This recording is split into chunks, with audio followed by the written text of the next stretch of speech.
Well, a lot of you guys wanted to see if I was actually going to clean up the mess that I made in my wife's stove, and yeah, she makes me do these kind of things. It's my fault though. I mean, it was my idea. And this right here, this stuff up here is pretty soft. It's not really soft, but I can scrape this up. It stripped all on down. It got all over the rims of this, but this right here, oh my goodness, this is like glass, like sugar glass. It is not. Let's see if we can scrape this. It's not scraping. Oh my goodness, that is like, this is gonna be a long day. I don't think this, oh my goodness, did I break this? I may have broken this. All right. We're going to get some water and dilute that down, and maybe that'll help a little bit. Anyone got any suggestions on how to clean this out of an oven? Be my best friend for life. We'll see you in the next video. Hey, I wanted to say really quick that this Kent Williams recipe that I used that made the mess in the oven, there's a couple reasons for that. First of all, he uses a lot of apple cider vinegar in his recipe and citric acid. We're getting an inversion process, and that's part of the point. But let me back up a little bit. So Kent Williams' recipe is 25 pounds of sugar, 1 quart of apple cider vinegar, 3 tablespoons of citric acid, and 3 tablespoons of Honey Bee Healthy. There's nothing necessarily wrong with it in many cases, but I want to clarify and talk about this for a second. So one thing I noticed when I made them into sugar bricks, people were asking me, can you do that? I tried it out. I'm used to using sugar and water and sugar bricks, and they are rock solid. They don't fall apart. They don't crumble. They are very dry, which is what I want.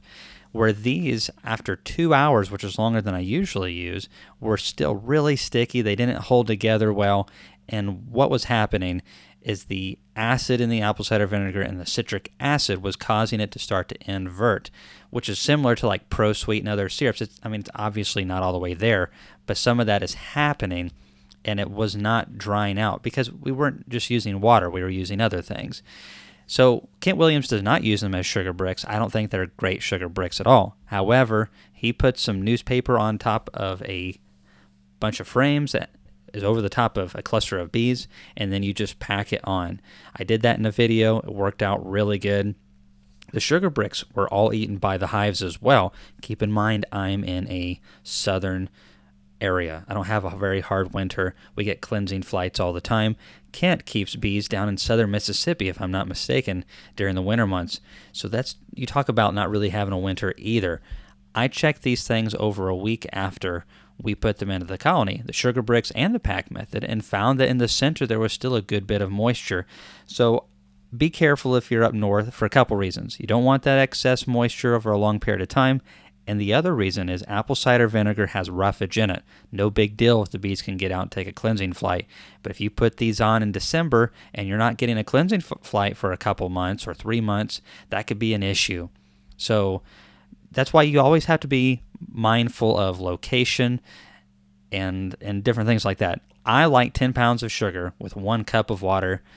You can stick it in the oven or stick it next to a wood stove or just set it out for a couple of days and let it dry. And that works really good and gets you a dry, hard brick. So there's a lot of different ways to go about all this. But I just wanted to clarify, Kent and I are buddies. I have known Kent for years. He's a smart guy. Obviously this works. He keeps a lot more hives than I do. So in this whole mess right here, I don't want you to be put off from using his stuff, but at the same time, my opinion is they don't make good sugar bricks. They should only be packed onto colonies. You need to be mindful where you're putting them, and also there's a good bit more expense that goes into this.